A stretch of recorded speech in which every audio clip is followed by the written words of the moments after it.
जो जिसको हिंदी में कहें बहुलता, अंग्रेजी में जो प्लुरलिटी जो होगी, जो बहुत सी चीज़ें हैं, मतलब चांद अलग है, सूर्य अलग है, पृथ्वी अलग है, चंद्र अलग है, मैं अलग हूँ, आप अलग हैं। तो ये जो बहुलता है पूरे के पूरे संसार में, एक्चुअल में ये बहुलता जैसी हमें दिखाई देती है वैसी है नहीं। इस बहुलता के पीछे एक है कुछ। और यही बात जब वो शोपेनहावर की उसमें पढ़ रहे थे ना, तो शंकराचार्य का उसमें रेफरेंस आता है और उसमें एक उपनिषद की बात आती है। उसमें एक सूत्र आता है, तत्त्वम् असि। जिन दिनों चलनी चाहिए थी उन दिनों नहीं चली। हाँ, बात ही नहीं किया, हाँ, ख्याल बात में नहीं, आई नहीं। तो जो नहीं दी हाँ जी, क्योंकि ना इसके आइंस्टीन के बाद जो न्यूट्रॉन, प्रोटॉन और इलेक्ट्रॉन को जो हम बिल्कुल ऐसा समझते थे कि ये तो बिल्कुल एटम है, वो ठोस चीज़ है, कोई तीन तत्व है, ऐसा मानते थे। पर बाद में फिर पता चला कि वो तो तरंगों के रूप में है। प्राचार्य जी प्रणाम। नमस्कार। प्राचार्य जी, वार्ता चल रही है बड़ी रोचक। हाँ जी, हाँ जी, हाँ जी। और आप भारत के उपनिषदों को जोड़ देते हो, वेस्टर्न फिलोसफर, वो तो ठीक है। अब आपने वेस्टर्न जो साइंटिस्ट हैं उनके साथ भी जोड़ना शुरू कर दिया। कभी आप न्यूटन को जोड़ देते हो, कभी वो हमारे यहाँ क्या आइंस्टाइन बोलते हाँ हैं, जी, वो कुछ आइंस्टीन बोलते हैं। आइंस्टीन है और वो। एक और तीसरा मैं नाम भूल गया। हाँ जी, पिछली बार जो बात की थी हाँ, हमने, पिछली बार जो बात हाँ की, हाँ, श्रोडिंगर बोलते हैं उसको, जिसने वो तिरंगों का वो, हाँ जी, हाँ जी, हाँ जी, और तरंगों से, उसने बिल्कुल कहा कि ये उपनिषदों का हवाला दिया उसने। हाँ तो सर ये फिलोसफर वाली बात तो समझ आती है, दार्शनिक। जी। साइंटिस्ट कैसे उपनिषदों से जुड़ते हैं, वो कैसे असल में जोड़ते ना हैं, ये इसकी महत्ता को कैसे उन्होंने समझा, ये जरा बिल्कुल बिल्कुल, रोचक ये बात है, तो इसको सर बताओ। बड़ी रुचिकर है। मैं भी मतलब उन दिनों सोचा करते थे कि शोपेनहावर थे, वो दार्शनिक है, वो पहले ऐसे व्यक्ति थे जिन्होंने उपनिषदों को यहाँ से व्याख्या, मतलब यहाँ वो तो से चलो जब जन्म मानने वाली लिया। बात हाँ है, जी, हाँ जी, कोई दार्शनिक है, हाँ जी। दार्शनिक तो चारों पर तरफ सर जाएगा। सर ये जो पढ़ाकू थे, श्रोडिंगर थे ना, जो जब इनको, क्योंकि ना जो इन्होंने, तीसरे की बात कर रहे हो आप। हाँ जी, इन्होंने क्या किया, ये ऑस्ट्रिया के थे मूलतः। तो बड़ा सुंदर ये, कंट्री है ऑस्ट्रिया, हाँ बहुत सुंदर, सुना है बहुत मैंने, सुंदर, बहुत बहुत सुंदर। सुंदर। आप मैं तो गया गए हूँ। होंगे, हाँ, ठीक है, ठीक है, बहुत ठीक। सुंदर है। हाँ जी, हाँ जी, वियना, शायद वियना शायद दुनिया राजधानी है का इसकी। सबसे सुंदर हाँ होगा। हाँ हाँ हाँ, सुना, ऐसे ही बताते हैं हमें भी। और ये इन्होंने, क्योंकि साइंस की पृष्ठभूमि थी इनकी, तो पर ना ये बातें हैं 1918 के बाद, 1925 में इन्होंने, शोपेनहावर जो थे, उनका जो ओपेन खेत करके नाम से उनकी व्याख्याएं हैं उपनिषदों की, वो हाथ लग गई। अच्छा। हाँ जी, और इन्होंने ये पढ़ी, तो ये पढ़ रहे थे, तो उसमें व्याख्याओं में शंकराचार्य की बातें आती ही है, सब उपनिषदों की जब बातें होंगी, और गीता की बातें आती हैं, रेफरेंसेस थे वो शोपेनहावर के, उसमें तो बहुत चीज़ें थी ऐसी ऐसी। तो पढ़ते पढ़ते उनको प्रकाश की जब बात आई, तरंगों की, तो इनको लगा कि उपनिषदों में ये सब कुछ है, तो क्यों ना मैं पढ़ूं। तो इन्होंने फिर अपना जो ओपन खेत था, वो उपनिषद, वो पढ़ना शुरू किया, और फिर सोचना शुरू किया। फिर उसको लगा कि आइंस्टीन ने भी, चूंकि वो वैज्ञानिक थे, तो उसने भी एक चैप्टर में पूर्व की किताब का हवाला दिया था, गीता की बात करी थी उसने। और जिन्होंने परमाणु, आइजैक थे जो, उनका भी, उनको लगा कि इन लोगों के पास, पूर्व के लोगों के पास बहुत कुछ है। और इन्होंने फिर अपने, वैसे तो नास्तिक थे सर ये। अच्छा। हाँ, देखिए, नास्तिक होने के बावजूद उपनिषदों का इतना प्रभाव अपने ऊपर लिया कि वो बाद में आस्तिक जैसे हमें दिखाई देने लगे। आस्तिक जैसे ऐसे तो नहीं कि धार्मिक, वो धार्मिक कर्मकांड करने लगे, पर ऐसी एक सोच बन गई प्रभु उनकी, सत्ता में हाँ, विश्वास बन गया। ऐसी एक ये सोच बन गई कि जो जिसको हिंदी में कहें बहुलता, अंग्रेजी में जो प्लूरलिटी जो होगी, जो बहुत सी चीज़ें हैं, मतलब चांद अलग है, सूर्य अलग है, पृथ्वी अलग है, चंद्र अलग है, मैं अलग हूँ, आप अलग हैं। तो ये जो बहुलता है पूरे के पूरे संसार में, एक्चुअल में ये बहुलता जैसी हमें दिखाई देती है वैसी है नहीं। इस बहुलता के पीछे एक है कुछ।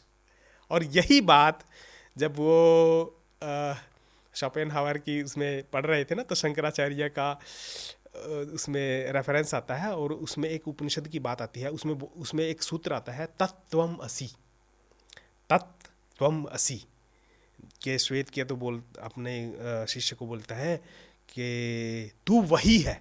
तू वही है का मतलब तू और मैं और ये सृष्टि वही है, मतलब एक है, वो है जिसके बारे में हम चर्चा करते हैं, वो ब्रह्म है। तो तू भी ब्रह्म है, मैं भी ब्रह्म हूँ, वो और ये सृष्टि भी ब्रह्म है।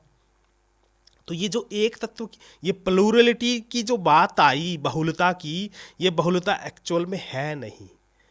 ये जो बात सोच रहे थे ये अपने श्रोडिंगर, तो क्यों, अच्छा दूसरा इनकी जो क्वांटम, इनका जो शोध था, उस शोध ग्रंथ का जो अंतिम चैप्टर है सर, वो लिखते हैं ये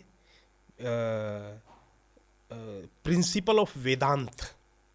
अच्छा। वेदांतिक थियरी ऐसा कुछ नाम है उसका, जो लास्ट चैप्टर है। इसने जो बुक लिखी थी और उसमें वेदांत अर्थात उपनिषदों की बातें करते हैं। और ये जो मैं तत्त्वमसि की बात, मंत्र की बात करी, इसके आगे एक और मंत्र आता है जिसका अर्थ है कि वो ऊपर है, वो नीचे है, वो दाएं है, वो बाएं है, वो आगे है, वो पीछे है, वो सब जगह है। वो जो तत्व है उसका रेफरेंस दिया अपनी बुक के लास्ट चैप्टर में। तो एक वैज्ञानिक होने के बावजूद उपनिषदों का वो दे रहा है। जिन दिनों उन्हें ये बुक लिखी तो लोगों ने ज़्यादा, मतलब 1887 में जैसे ये जन्मे, तवज्जो नहीं दी, तवज्जो मिली नहीं उनको। 1887 की बात, 1887 में जन्मे थे ये और 1965 के लगभग तक रहे। पर इस बीच ज़्यादा इनका रेफरेंस दूसरी चीज़ों में आता नहीं था। फिर क्या हुआ, अभी की बातें हैं सर, 1979 में एक मूर नाम से एक शोधार्थी हुए, उन्होंने रिसर्च करते हुए अपनी बुक लिखी ना, तो इनकी अपना श्रोडिंगर जी की इतनी प्रशंसा की, उनके ऊपर तो प्रभाव था उपनिषदों का। वो उपनिषदों की बात कर रहे थे और इनका रेफरेंस दे रहे थे। 1979 में उन्होंने इनकी ख्याति फैला दी। फिर लोगों को लगा कि यूनिवर्सिटी में एक अलग दृष्टि मिली है कि वैज्ञानिक होने के बावजूद श्रोडिंगर ये अध्यात्म की बात कर रहा है। तो अंदर आस्तिक था ये व्यक्ति, ऐसी बातें उठने लगी। फिर क्या हुआ सर, 2000, अभी की बातें हैं, 2009 के आसपास, 1998 में, पहले 1979 में, फिर 1998 में, और 2000 में, 2007-8 में एक बिग बॉट, उसका नाम मैं मिस ना कर जाऊं, यदि बिग बॉल करके एक लेखक हुए हैं। तो उन्होंने तो इतना कुछ लिख दिया इनके बारे में, बल्कि उनके लेखन को जब वो प्रसारित हुआ तो ये जो समाजवादी और तटस्थवादी अपने को कहने वाले लोग हैं, ये सेक्युलर नाम से अमेरिका में, रसिया में, जर्मनी में, भारत में भी हैं। तो इनको बड़ा, मतलब ऐसा अपनी भाषा में बोलूँ ना, मिर्ची लगी थी बहुत। और उन्होंने कहा था ये कैसा वैज्ञानिक है, ऐसा नहीं हो सकता। और यदि ऐसा हुआ, आप समझते हैं, तो ये आपकी सोच है। एक्चुअल में श्रोडिंगर ऐसा नहीं थे, श्रोडिंगर ऐसे नहीं थे। परंतु उन्होंने फिर बहस भी चली इसके बारे में, वो चीज़ें खोल कर भी दिखाई। अपने ये डॉक्ट्रिन ऑफ आइडेंटिटी नाम से जो इन्होंने सिद्धांत स्थापित किया था कि किसी की जो आइडेंटिटी है, किसी भी, खुद की, मेरी भी, वो कैसी है, इसके ऊपर उनका जो विचार था, पहचान का सिद्धांत, ये इनके रिसर्च का विषय भी रहा है सर। तो इसमें जो रेफरेंस इन्होंने उपनिषदों के दिए वो खोल कर दिखाए, फिर उनकी वो चुप, वो तो जितने भी लोग ये समीक्षा करने वाले लोग थे वो सब के सब चुप। मतलब लंबी चौड़ी बहस चली, ये चली है अभी लगभग 80 के दशक की बातें हैं सर, ज़्यादा दूर नहीं है, क्योंकि जिन दिनों चलनी चाहिए थी उन दिनों नहीं चली। हाँ, बात ही नहीं किया, हाँ, ख्याल बात में नहीं, आई नहीं, तो जो नहीं दी हाँ जी, क्योंकि ना इसके आइंस्टीन के बाद जो न्यूट्रॉन, प्रोटॉन और इलेक्ट्रॉन को जो हम बिल्कुल ऐसा समझते थे कि ये तो बिल्कुल एटम है, वो ठोस चीज़ है, कोई 3 तत्व है, ऐसा मानते थे। पर बाद में फिर पता चला कि वो तो तरंगों के रूप में है। तो ये जो तरंगों का था क्वांटम, इसके ऊपर इसकी रिसर्च थी, क्योंकि विज्ञान थोड़ा आगे बढ़ गया था, परमाणु बम का विस्फोट हो चुका था, उसी के आधार पर ये सब चीज़ें आगे बढ़ रही थी धीरे धीरे। तो इसलिए ना सब लोगों का ध्यान फिजिक्स की तरफ ज़्यादा था, अध्यात्म का जो पक्ष था या उसका लिखा हुआ लेखन था उसके ऊपर ज़्यादा तवज्जो आई नहीं। पर अब चूंकि स्पेस था, ये सब बातें हो चुकी थी, इसलिए अलग दृष्टि भी आ गई थी। इधर ये देरिदा वगैरह ने जो शुरू किया था कि अलग दृष्टि, विखंडनवाद जो था, चीज़ों को विश्लेषित करके तोड़ तोड़ कर लिखने की बात, समझने की बात, जब ये बातें आई तब इन्होंने मूर जैसे लेखकों ने लिखा और फिर अब बहस हुई। अब बहस में ये समाजवादी और सोशलिज्म वाले लोग थोड़े से, ये एटम बम जो है, इसमें परमाणु बम, इसमें अपने इसे जिक्र उपनिषद के हिसाब से मतलब बनता है, फिर कुछ इससे कुछ सूत्र लिया उन्होंने इसमें? आइंस्टीन असल में ना, आइजक जो जब वो देख रहे थे उसका विस्फोट जब पहला हुआ, उससे पहले उन्होंने गीता को पढ़ लिया था। तो उसमें लिखा ना सहस्त्र सूर्या, हाँ।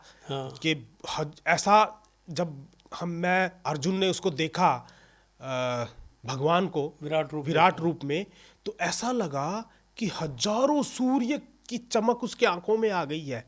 तो ये जो शब्द था, जब वो परमाणु अपने उसमें प्रयोगशाला में तोड़कर देख रहे थे, तब ऐसा उनको लगा कि इतना